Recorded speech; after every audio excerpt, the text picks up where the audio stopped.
할렐루야. 우리에게 하나님의 역사를 통해 현재의 삶을 돌아볼 수 있는 은혜를 주신 하나님을 찬양합니다.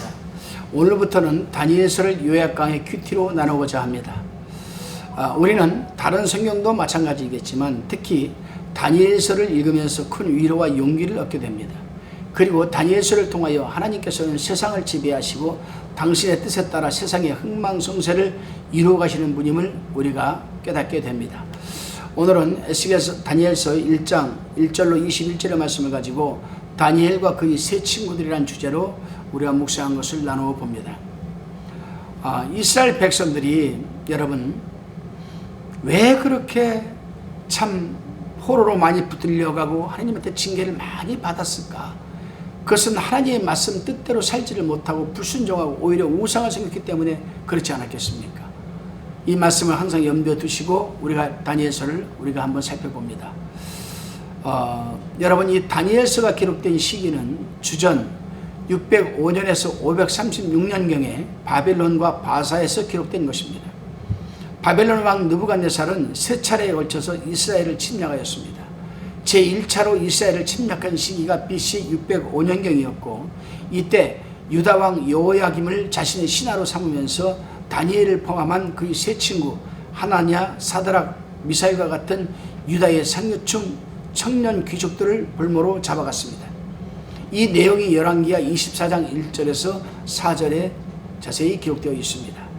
제2차로 포로로 붙들려간 시기는 두 번째 쳐들어와서 느부갓네살이 제2차로 쳐들어와서 사람들을 잡아간 시기가 주전 597년경입니다.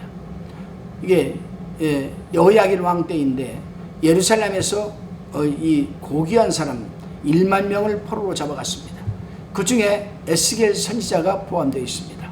이 내용이 열왕기하 24장 10절로 14절에 자세히 기록되어 있습니다. 그리고 제3차 침략, 세 번째로 침략을 해서 이스라엘 백성들을 포로로 붙들어갈 때가 주전 586년경 시드기야 왕 때로서 이 내용이 열왕기하 25장 8절로 16절에 기록되어 있습니다. 그렇다면 왜 하나님께서 그의 성전이 원수들에게 파괴되고 하나님의 백성이 포로가 되게 하신 이유가 무엇일까? 그것은 하나님의 백성들이 죄를 범하였기 때문인데 그 죄 중에 가장 큰 죄가 바로 우상숭배자라고 제가 말씀을 드렸습니다. 그렇습니다, 여러분. 우상을 섬기는 사람에게는 하나님의 성전이 필요 없습니다. 성전이 필요 없는데 제사에 필요한 집기가 무슨 소용이 있겠습니까? 그래서 하나님은 성전을 무너뜨려 버리셨고 금으로 된 성전 집기를 다 원수들에게 빼앗기게 하셨던 겁니다. 그렇죠. 사실 보게 되면 여러분 하나님을 진실하게 섬길 때에 여러분 성전에 필요한 집기가 필요한 것이지 하나님을 섬기지 않고 우상을 섬기는데 무슨 성전이 필요하고 집기가 필요하겠습니까? 그런 상황에서 다니엘은 제1차 포로로 잡혀갈 때에 바벨론으로 붙들려갔습니다. 그것 환관장에 의하여 이름을 벨드사살이라고 이름을 고치라는 여러분 명령을 받았습니다. 하나냐, 사드락, 메삭, 미사엘은 메삭이라는 이름을 강제로 고치게 하였습니다. 하지만 하나님께서 다니엘로 환관장에게 은혜와 긍휼을 베풀게 하셔서 선지자로서의 사명을 잘 감당케 한 내용이 바로 다니엘서 1장입니다. 다니엘과 그의 세 친구들은 모두 왕족 가문이었죠. 그런 그들이 한순간에 포로 신세가 되고 볼모 신세가 되어서 여러분 머나먼 이 타국인 바벨론에 붙들려간 겁니다. 자신들이 의지와는 상관이 없이 조상들이 또 부모들이 죄값으로 인하여 고난을 당해야 하는 이 젊은 청년들 다니엘과 세 친구들 어떠한 삶을 살게 되었을까요?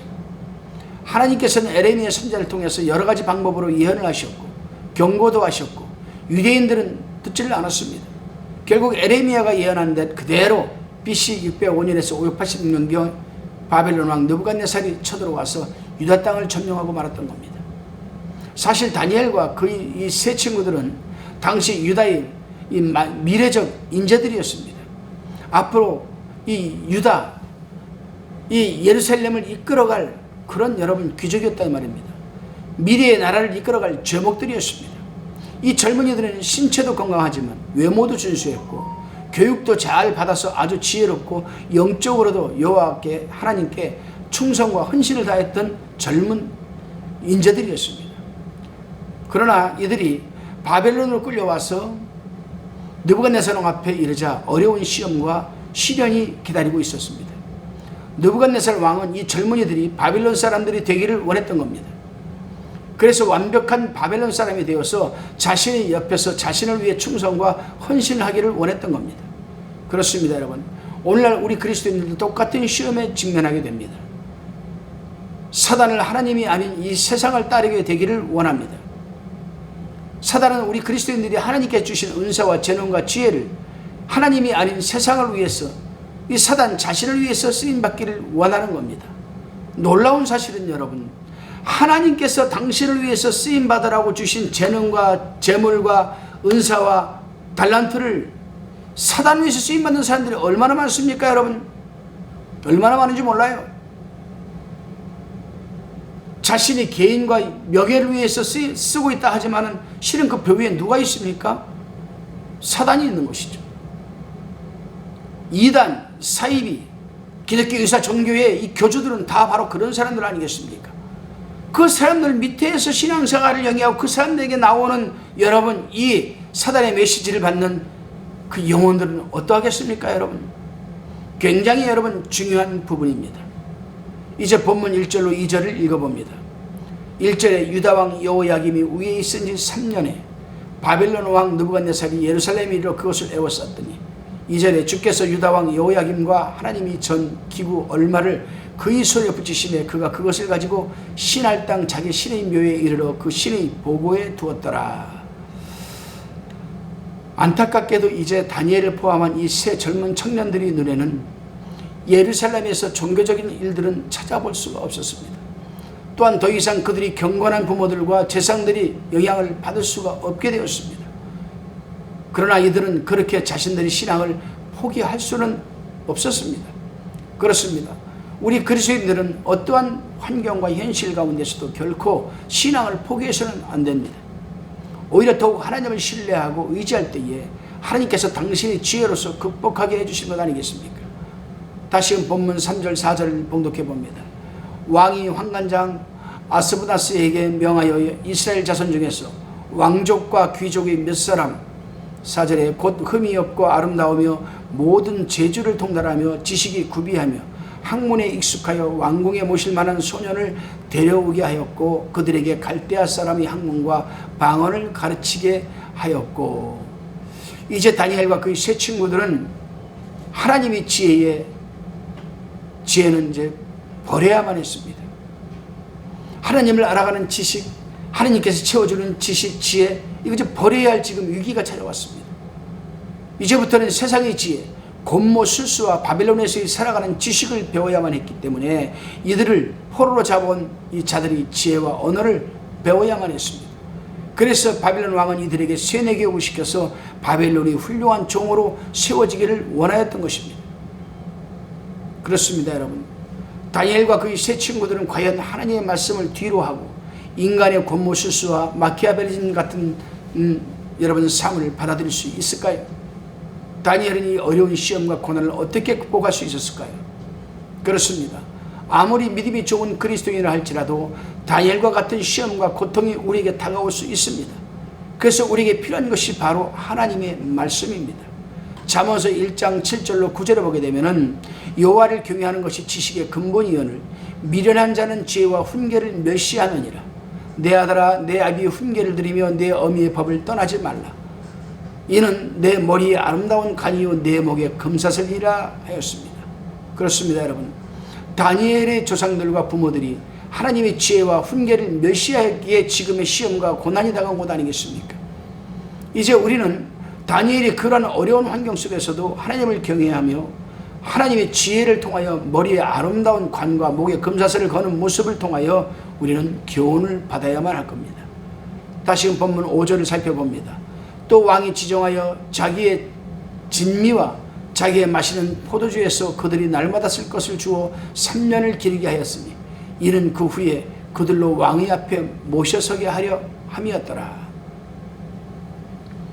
이제 다니엘과 그의 세 친구들은 3년 동안 왕의 식사법에 따라 먹어야만 했는데 만일 먹게 되면 분명 유대인이 지키는 율법에 어긋나는 것이었습니다. 중요한 것은 이 음식들은 바벨론 땅의 우상들에게 바쳐진 것들이기 때문에 먹으면 안 되는 것입니다.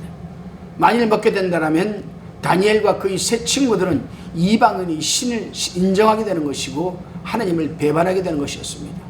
자, 여기서 저와 여러분 같으면 어떻게 하시겠습니까? 바로 여기에서 진정한 믿음이 필요하게 되고 하나님을 얼마만큼 전폭적으로 신뢰하느냐가 달려있는 문제입니다. 다니엘과 그의 세 친구들은 과연 어떤 선택을 하게 될까요? 다시금 본문 6절로 7절을 봅니다. 6절에 그들 중에 유다 자손 곧 다니엘과 하나냐와 미샤엘과 아사랴가 있었더니 환관장이 그들의 이름을 고쳐 다니엘은 벨드사살이라 하고 하나냐는 사드락이라 하고 미사엘은 메삭이라 하고 아사랴는 야벳느고라 하였더라. 사람들은 저마다 이름을 갖고 있지요. 그 이름대로 살아가라고 부모들이 이름을 지어준 것입니다.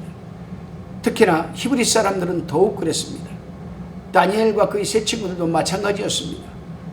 그런데 여기서 우리는 다니엘과 그의 세 친구들의 이름의 뜻을 통하여 이들의 믿음이 얼마나 신실했는가를 우리는 엿볼 수가 있습니다. 이 다니엘과 그의 세 친구들은 세상을 따르는 이름이 아닌 하나님의 이름을 가지고 있었습니다. 다니엘이란 뜻은 하나님은 나의 재판관이란 뜻이고, 하나냐는 여호와는 은혜롭다 이시고, 미사엘은 하나님 같은 사람이 누구냐라는 뜻이고, 아사랴는 여호와는 나의 도움이란 뜻입니다. 이렇게 그들은 본국에서도 그들이 이름답게 신실하게 하나님을 섬겼던 자들이었습니다. 그렇습니다. 우리 속담에 동물은 죽어서 가족을 남기고 사람은 죽어서 이름을 남긴다라는 말이 있듯이 그리스도인들은 죽어서도 성도라는 이름을 남겨야만 하는 겁니다. 그렇다면 바벨론의 환관장은 무엇 때문에 이름을 바꾸도록 하였을까? 여기에는 사단의 교묘한 계략이 숨어 있었던 겁니다. 먼저 다니엘과 그의 세 친구들의 본래 이름과 히브리 그 이름과 바벨론식 이름을 그 뜻을 살펴보면 알 수가 있죠. 먼저 다니엘은 하나님은 나의 재판관. 근데 이 다니엘 이름을 벨드사살이라고 고치라고 했습니다. 그럼 벨드사살은 뭐냐? 벨이 그의 생명을 보호한다. 우상이 그런 뜻이죠. 하나냐는 여호와는 은혜로우시다라고 했습니다. 근데 이 하나냐를 사드락이라고 바꿔라 했다. 사드락이 뭐니까? 월신의 여러분 명령입니다. 우상이 시킨 대로 해야 된다. 미사엘, 하나님 같은 사람이 누구냐라는 뜻이죠. 근데 이 미사엘을 메삭이라고 바꾸라고 했습니다. 메삭은 뭐냐?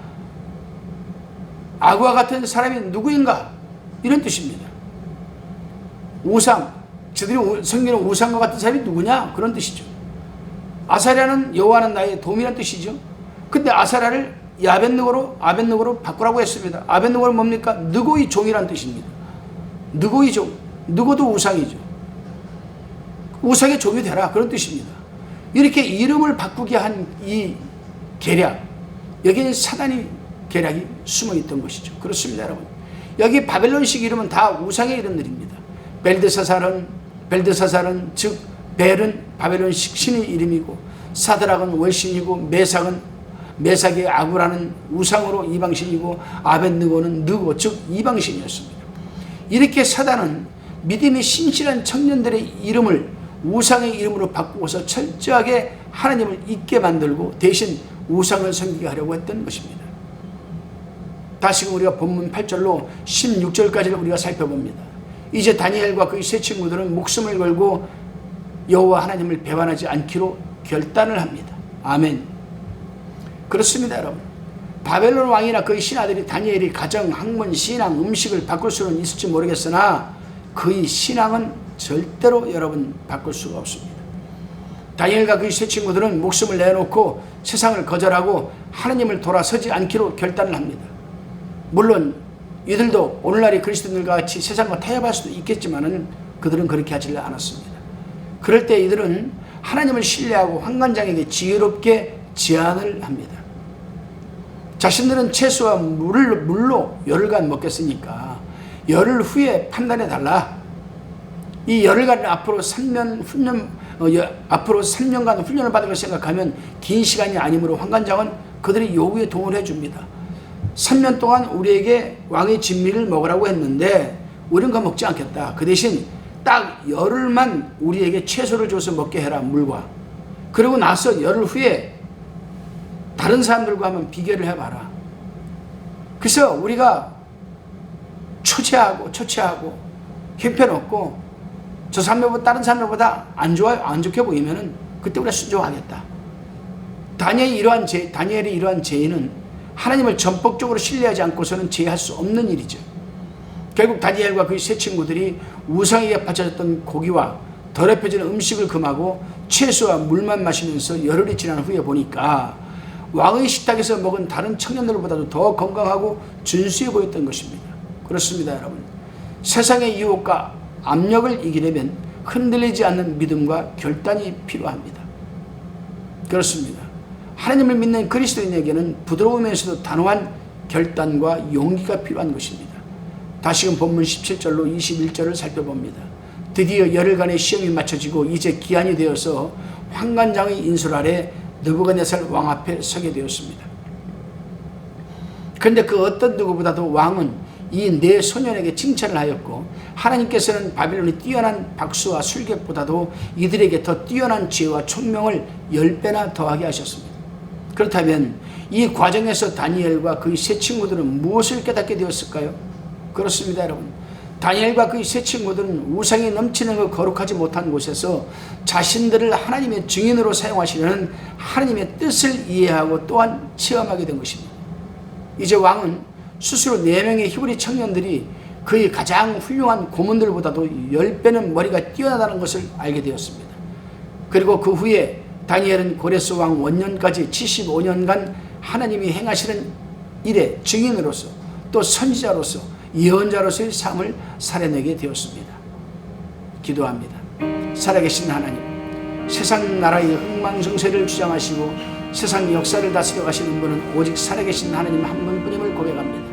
그러기에 세상의 한 나라 한 가정과 가족도 당신께서 세우시고 허물어 가시는 분임을 믿사온즉 이 나라와 우리 가정을 세워주셔서 다니엘과 그의 세 친구들처럼 당신의 뜻을 이해하며 증인으로서의 삶을 살아낼 수 있도록 인도하여 주옵소서. 예수님의 이름으로 기도하옵나이다. 아멘.